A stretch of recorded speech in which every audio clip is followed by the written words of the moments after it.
I am gonna build a ladder from home, and I'm gonna use this cedar slab to do it. I don't know that it's gonna be, it doesn't have to be the permanent ladder, but it will save me that day out there from having to spend that day building the ladder. It gets that aluminum ladder outside. It's kind of like big and in the way most of the time. So even if it doesn't end up being the ladder that I use for the loft, it's still going to be functional out there. And in the end, if I don't end up using it, I can use it somewhere else, or I can use it for firewood. It also has created an itch I need to scratch. I really wanted to use this slab to make another one of those waterfall coffee tables. But right now, do I need another coffee table? No, even though South Katie's using that coffee table as a scratching post and one of the dogs started to chew the corner of it.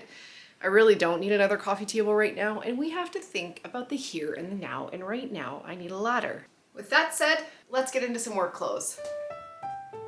Oops, wrong work. There, this is more like it. So what I gotta do is, it's snowing, so I have to take all of my supplies out to the carport, so I'm in a covered space. I'm just gonna take a sander to this rather than taking the planer. It's not that big of a deal. Just kind of sand it down from more gritty to finer grit.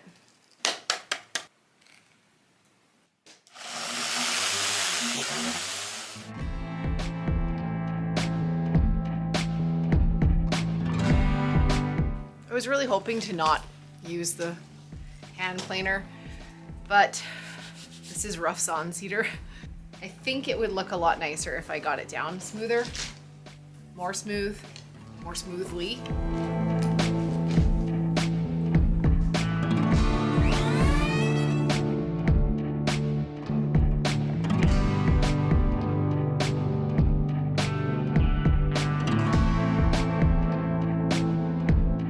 One of the other reasons why it's good to use the planer for me anyways, because there's an art to it.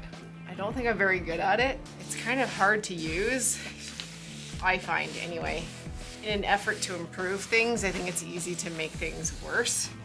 So practicing is always good.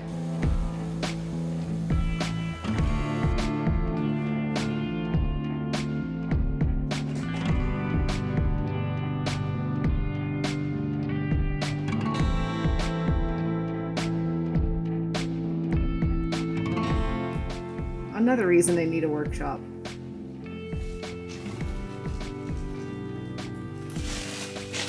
Truck needs to be washed anyway, but you know what I'm saying.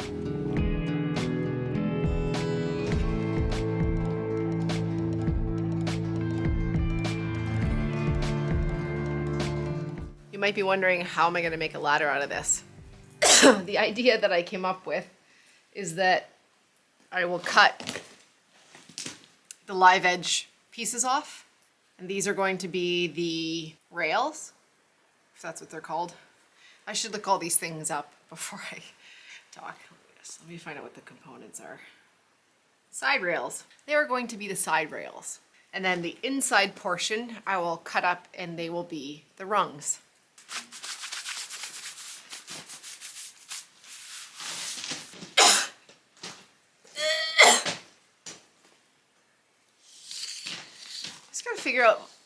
Try and figure out how much material I'm gonna have. I might have just enough, you know. I was thinking I had a lot of extra length on this. This is like 8.5 feet. The loft itself is 95 inches to the very top.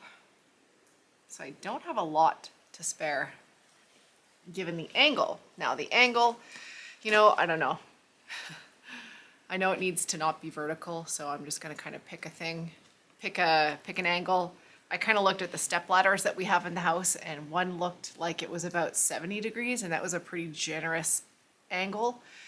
So I think somewhere in the 70 to 75 degree mark would be reasonable. And then width, I think 12 inches or less, and then step, like rung to rung, 12 inches or less, depending on what my material will give me. Because there is a taper to this slab, there's gonna be a taper to my rails, my side rails. So I kind of got to work with it, but I've taken the center point of the bottom of the taper and then the center point of the top, and I will just make a line so that I can take the square, the carpenter square, and square off the bottom so that I can measure things as squarely as possible moving forward. If that makes sense.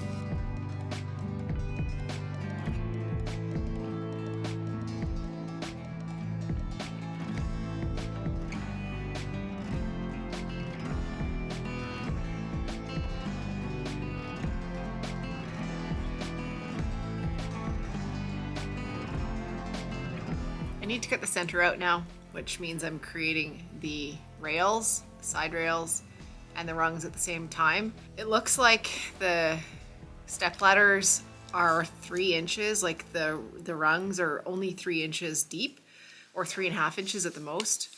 One of them is. So I also have to keep in mind that this slab is the thickness that it is, and it is 2 3/8 inches thick pretty much, and I don't have a thickness planer. I could drive somewhere and borrow one. So I'm trying to think about the weight aspect as well. I wonder if I can't make this 6 inches and I really only take 3 inches. Is that going to make my rails too weak? How much can I take out of here?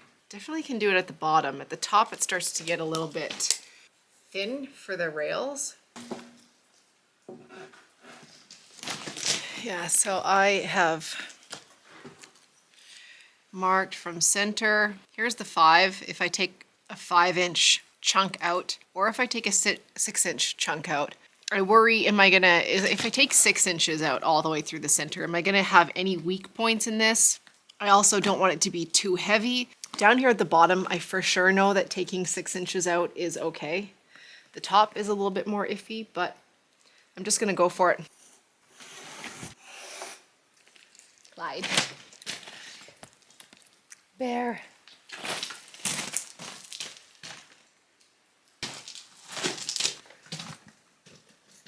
Clyde.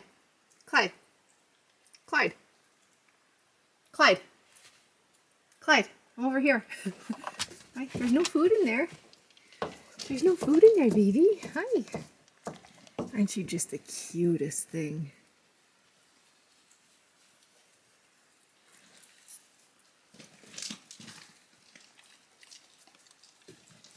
Is that going to be too small? Dang taper. You can always take off more, but you can never add back. So I'm going to go in a bit more. I actually marked it wrong the first time on this one, but this line and this line. I have my truck running because I put Clyde in there and it's cold out, so the truck is running to warm him up in there.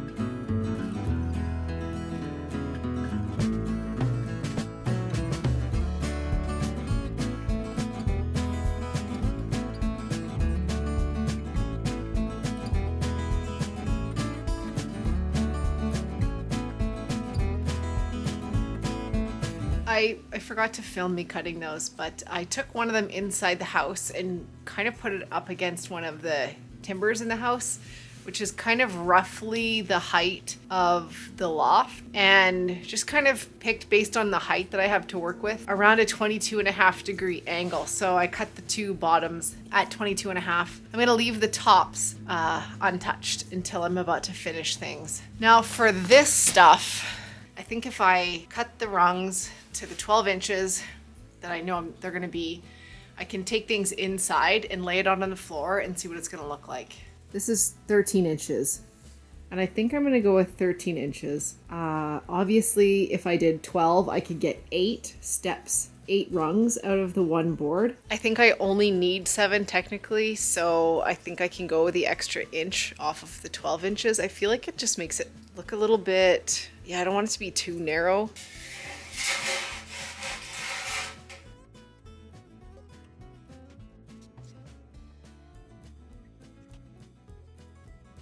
Now this is really just to kind of gauge how this thick of wood looks with the whole thing. It's definitely pretty chunky ladder. If I could use this. And I could actually have the live edge. It could be all live edge at the front. It's a little bit skinnier.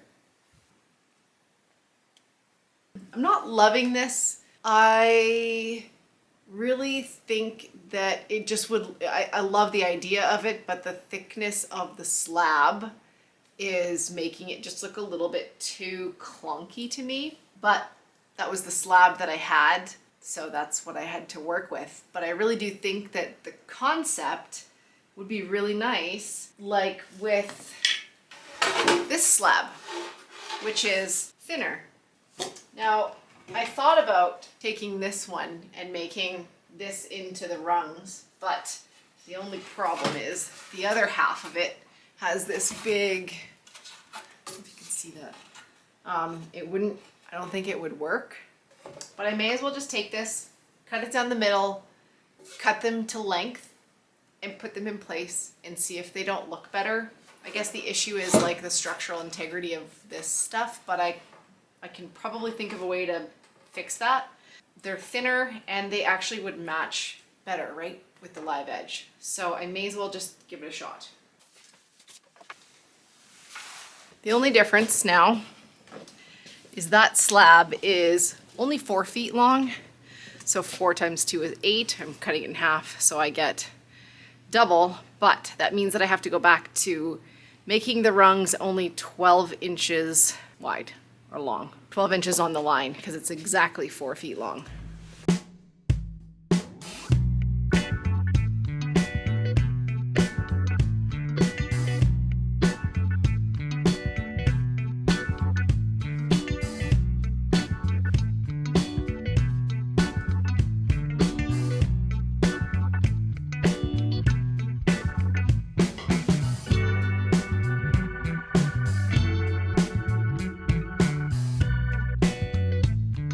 Definitely looks better. So that's what I'm gonna do.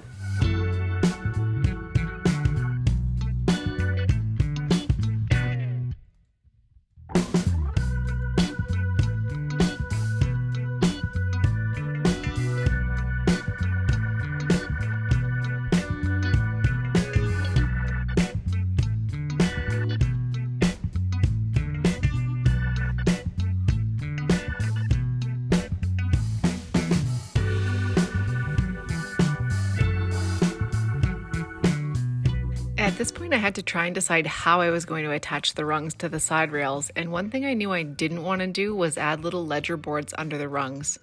So I heavily entertained notching out the side rails to accommodate the rungs, which would take the structural load and nearly eliminate the need for hefty fasteners, but I just wasn't sure it would look right with the live edges. It would also require more uncomfortable work on the ground or outside in the cold, and time, which I didn't have a ton of. So I decided to install the rungs with structural fasteners of some sort, and now I needed to also try and position the rungs as best as I could given the taper to the rails, and also taking into account the fact that half of my rungs can't be cut down much or they will fall apart. I'm going to take these ones out, and rather than use the table saw, I'm going to use my sliding compound miter saw to just take a little bit of a 22.5 degree cut off the back for the top rungs as the rails taper. To try and fix those rungs with the split in them, Steve suggested epoxy, but I just wasn't really feeling it. I've never worked with it before, I think it can get pretty messy, and I actually don't love the look of it, so I would save that as a last resort.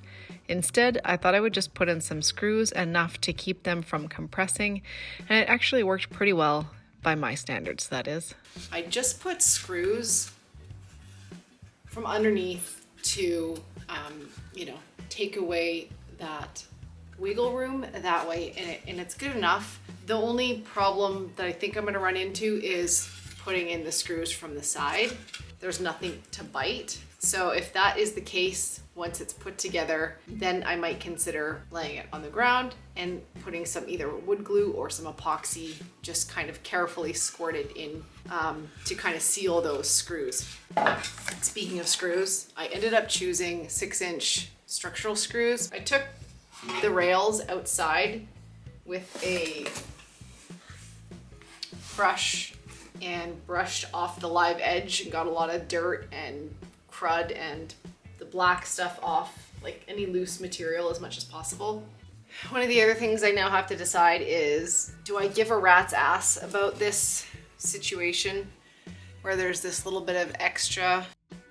At this point, what I really should have done, but didn't do and didn't fully realize the benefit until it was too late, was to custom cut each rung at the 22.5 degrees from the beginning, and properly, because each cut would be very different. This would allow me to lay the ladder on its back and assemble it on a flat surface. I ended up doing each rung one by one as I was installing them, which made assembly on its side really challenging. Like Steve says, I must have been out at recess when the teacher was passing out the brains at school. So as much as I tried to align things, especially the side rails, to one another, this was difficult, not only just in the way I chose to do it, but also working with this type of material. But anyway, I think I got a bit of a handle on it now. This is the only one I have left to cut, but I need to flip it. So I think I'm gonna just go and put one, not put two, that's another mistake. Just do one to start. And now of course another thing too I wish I was better at doing is setting up a block so that each rung was exactly the same cut length, because they're a little bit off from one another. So I have some high points and some low points I have to manage here.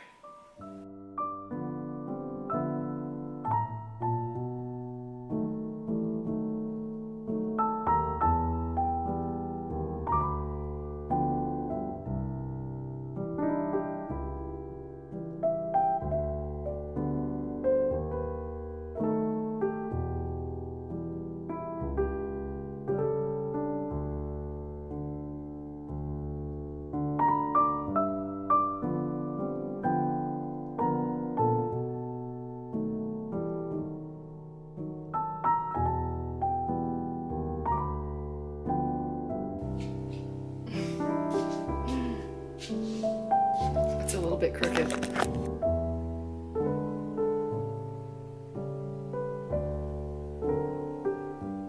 So it's short basically on the one side, so I just put a birch wedge under there and now it's okay. So I probably will either bump up that one side or trim the other side and call it good enough.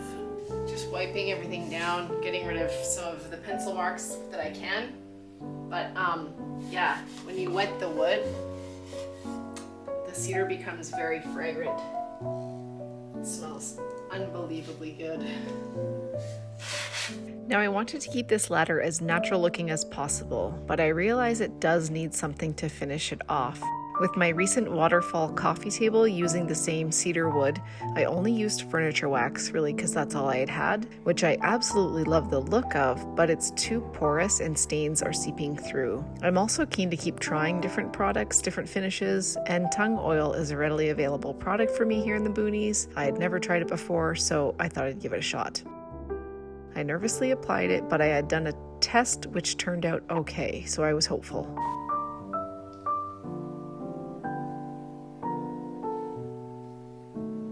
All right, next day.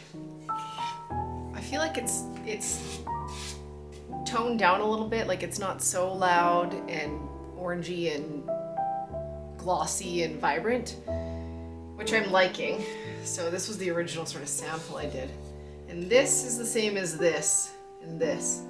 this live edge was this other side, which is darker. So I do wonder though if I might just do the oil on this lighter stuff, and then it will match a little bit better, and then I'll just do wax on everything after that, because that kind of matches more of that now, to be honest.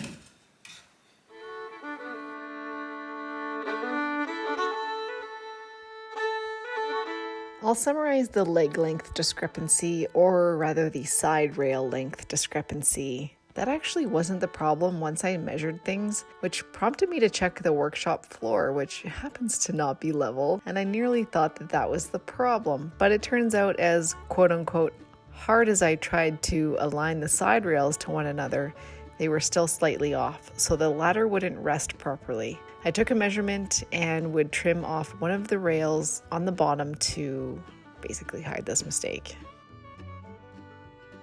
Okay, it's officially done. It's pretty much done. I just finished trimming the one rail so that it sits much better now.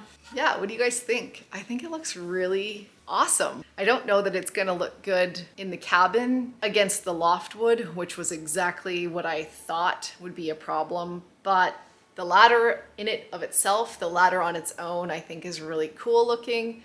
I love the idea of taking the slab and making it into something. Now I'm a little bit honestly saddened or disappointed that I couldn't say that that one slab created this one ladder. It could have, but I changed my mind on the rungs because I really felt like this live edge material really needed rungs that matched the live edge. So the theory of it would work, that you could take a slab and make a ladder out of it. But in this instance, I think that it really needed to match. If you had a slab with live edges that weren't so different than the rest of the wood, I think it would work. Alternatively, I had thought about twisting these around so that the live edges were on the outside, but the material I think would need to be a lot thicker to shift it that way. Because if I did, then it would be thickest this way and not this way. There are a few little problems with it up here. The structural screws didn't really bite into anything just because of the way that this is, but it feels strong enough for me. If there was a big person going to be using this ladder, that might not be strong enough, and maybe some epoxy or something in there would fix that. But it feels fine for me, and I'm really going to be the only one using it anyway. The tung oil, I do actually like the way that it turned out, even though I liked the ladder raw, the material raw, the way that I've kept the table. I kind of like the really natural look, but I realize that the ladder is going to see a lot of traffic, especially these rungs, so I know that they needed something. And I think that the tung oil really brought out the beauty of the wood. Like, it's kind of a very aged looking cedar. Now, to clarify, just so that people know, this cedar was a fallen dead cedar on the ground that I milled last year. Now, I discovered this type of cedar after one of those dead standing cedar trees fell and landed on my shed and smashed the roof in. And as I was bucking it up to get rid of it, I noticed that it actually wasn't like rotten, it was dry cedar. And so I decided to mill some of it, and it was like really, really nice cedar. And I loved the live edge. This is exactly the way that the tree was laying on the ground. There was no bark on it. I didn't peel this. These cedar trees, I don't know what it is that kills them, if it's a fungus or something kills them. Anyone let me know. I still haven't figured this out yet if you know what it is, but it's almost like these trees got in a fire. They look like they've been in a forest fire, but they haven't, because there hasn't been a forest fire and no other trees around are burnt. So they have no limbs, they have no bark, and then eventually they fall over on the ground, and I guess probably because the roots aren't stable. And yeah, so we have a fair amount of it on our property, and I've just fallen in love with it. I built the little table out of some of this cedar. I milled and put the siding on the little shed out at the cliff, and it's also going to be the siding for the cliff cabin is this same kind of cedar. Yeah, I really like it. I think it's pretty unique looking. Working with live edge material, especially live edge material like this, is kind of hard. because trying to match things is difficult. I could sit here for far too long and explain all the different little things I've learned and how I could have done this and executed this and put it together better, but that's part of learning. So I think it still turned out okay and came out okay regardless. So I had wanted to have all of this, the ladder and getting out there and setting it up and kind of tidying up a few bits, odds and ends on my loft, all for one video, but I just didn't get the ladder done in time to make that happen. So that will be it for this video, and then I'll see you guys out at the cliff for the next video. Thanks for watching, and I'll see you guys in the next video.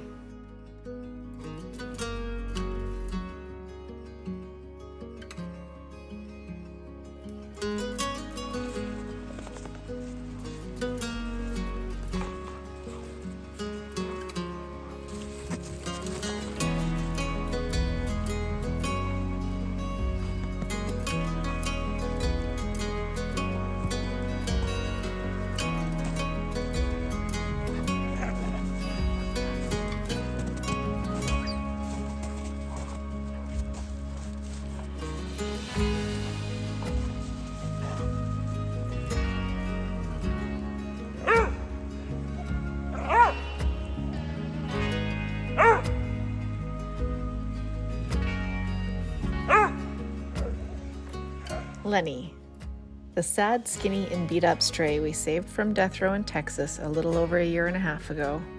The one who has had the hardest time shaking his past life and has had almost every health problem you could think of. These are special times for us lately because for the first time ever we are seeing him actually act like a dog and truly seem confident and happy. Thank you, Miss Luna Baboona, for helping Lenny with this.